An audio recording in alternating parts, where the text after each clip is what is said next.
दोस्तों, जिस दौर से हम गुजर रहे हैं, इस दौर में यदि चीजों को अचीव करना है या टीम को अपने गोल तक पहुंचना है, वो चाहे प्लांट, सेल्स, किसी भी फील्ड से हो, रिसर्च, साइंस, हर फील्ड में एक मजबूत टीम की जरूरत होती है। अच्छा, टीम का मतलब क्या? देखिए, team simply means together empowered to achieve more. जब हम कोलैबोरेट करके इकट्ठे होकर एक टारगेट को अचीव करते हैं, दैट इज कॉल्ड टीम। और team means either it is 1+1 is equal to 2 और 1+1 इज इक्वल टू 11। अब स्टीफन कॉवी कहता है कि 1+1 इज इक्वल टू 2, ये तो कोई खास बात ना हुई। दो लोगों जितना काम कर रहे हैं, तो फिर उसमें टीम का क्या मतलब? He said 1+1 is equal to 11, it can be 22। तो उसको उन्होंने एक अलग नाम भी दिया, सेनर्जी। बट समहाउ सेनर्जी कह लें, कोलैबोरेशन कह लें, टीम कह लें, ये सब एक ही चीज को दर्शाता है कि कुछ लोग मिलकर एक इरादा करके, एक उद्देश्य बनाकर उसकी तरफ चलते हैं और उसे प्राप्त करते हैं विद फ्लाइंग कलर्स। हम उसे कहते हैं कि टीम एफर्ट्स। वो चाहे क्रिकेट हो या कोई बेहतरीन मूवी या फिल्म बननी हो, वो इसरो, डीआरडीओ या किसी अच्छे कंपनी के टारगेट्स, कुछ भी हो, एक मजबूत और केपेबल टीम का होना बहुत जरूरी है। But how to build high performance team, ये सवाल उठता है कि अगर एक हाई परफॉर्मेंस टीम हमें चाहिए तो कैसे वो टीम तैयार होती है? तो पहली चीज है क्लैरिटी ऑफ पर्पस। मुझे अचीव क्या करना है, वो पर्पस, वो उद्देश्य क्या है, वो मिशन क्या है। सो मिशन एंड विजन लगा के चले। विजन सिंपली मीन्स दूरंदेशी, जहां हम पहुंचना चाहते हैं, that destination. Sometime it can be philosophical, sometime it can be even imaginative, but yes, एक विजन तो हमेशा होता है। अब मिशन होता है पर्पस ऑफ दैट टीम। उसका पर्पस क्या है, क्यों हम उसे अचीव करना चाहते हैं? जब ये मिशन और विजन, और mission is basically way to reach that destination, उस मंजिल तक पहुंचने का जो तरीका है, प्रोसेस है, उसे हम मिशन कह देते हैं। अब इसमें तीन चीजें हैं। What needs to be done, क्या किया जाना चाहिए, why needs to be done, क्यों किया जाना चाहिए, एंड हाउ, कैसे किया जाएगा।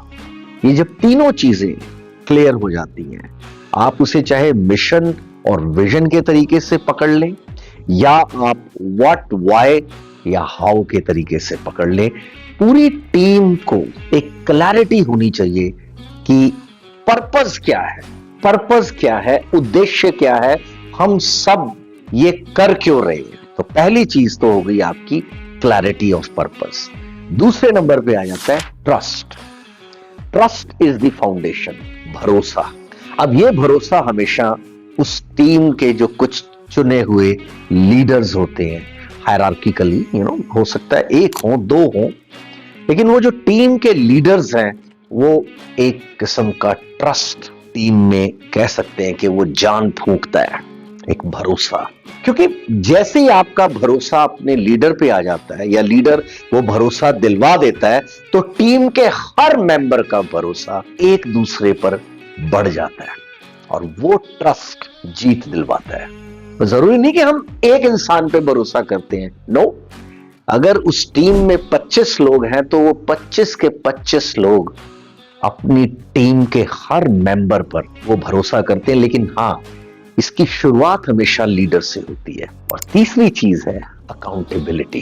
किसी भी टीम वर्क में जवाबदेही बहुत जरूरी है, क्योंकि यदि जवाबदेही नहीं है, अगर अकाउंटेबिलिटी ही नहीं है, तो फिर वो हर किसी का काम है। फिर वो काम मेरा भी है, वो काम उसका भी है। तो उसने किया, ओहो, उसे करना चाहिए था, अच्छा मुझे करना चाहिए था। लेकिन जब हम एक अकाउंटेबिलिटी में इंसान को बांध देते हैं, अब जैसे क्रिकेट ही है, टॉप ऑर्डर का एक अपनी जवाबदेही है कि टॉप ऑर्डर के पहले 2 या 3 जो बैट्समैन हैं, उन्होंने क्या करना है। फिर एक मिडिल ऑर्डर आता है, उनकी अलग अकाउंटेबिलिटी है। इन्हें एक स्टार्ट अच्छा देना है, विकेट संभाल के रखना है, मिडल ऑर्डर को उसे पेस करना है, एक स्टडी पेस में लेकर चलना है, और लास्ट में कुछ फिनिशर्स होते हैं, उनका काम ही एक है। अब जैसे लोअर ऑर्डर में अगर मिस्टर रिंकू सिंह आते हैं, है ना, या मिस्टर शिवम दुबे आते हैं, तो उनका एक ही काम है कि 5 बॉलों में 15 रन, 10 बॉलों में 22 रन। उनका काम ही एक है, 4 बॉल खेल लो लेकिन 300 की मतलब उसके जो रेट से आपने रन बनाना है। तो अलग अलग जवाबदेही इसी तरह हर कार्य में रहती है। उसके अगला चीज आ जाती है साइकोलॉजिकल सेफ्टी।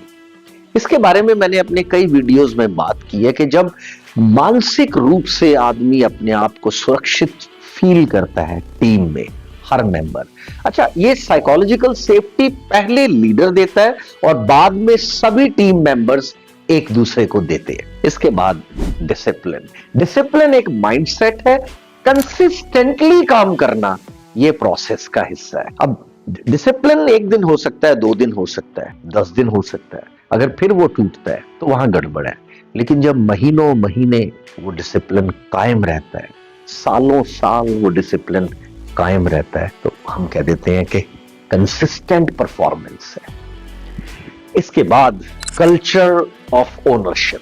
अब ओनरशिप शुरू में नहीं आता, ओनरशिप होता है मालकियत, लेकिन अकाउंटेबिलिटी के बाद। पहले अकाउंटेबिलिटी है, जवाबदेही, कि अगर इस स्टेप पर यह काम नहीं हुआ तो उसकी जिम्मेदारी मेरी है, किसी और की नहीं। और फिर एक कल्चर डेवलप हो जाता है जिसमें हम कोलैबोरेट करते हैं, क्योंकि जब ओनरशिप आ गई ना तो कोलैबोरेशन अपने आप आ गई कि मेरा काम तो मेरा है ही, लेकिन दूसरा जो काम कर रहा है अगर उसे किसी वक्त जरूरत पड़ती है तो फिर उसका काम भी मेरा ही है। लेकिन अपनी अकाउंटेबिलिटी को पूरा करने के बाद फिर आप ओनरशिप की तरफ बढ़ते हैं। तो दोस्तों, ये कुछ एक प्रोसेस है। एक चीजों को अगर मैं दोबारा से रिवाइव करता हूं शुरू से, तो सबसे पहले क्लैरिटी ऑफ पर्पस, दूसरे नंबर पर ट्रस्ट, तीसरे नंबर पर अकाउंटेबिलिटी यानी कि जवाबदेही, उसके बाद psychological safety, then discipline with consistency, and then culture of ownership which creates actually collaboration। तो यहां पर आकर एक टीम बनती है जिसे कहा जाता है together empowered to achieve more। Thank you।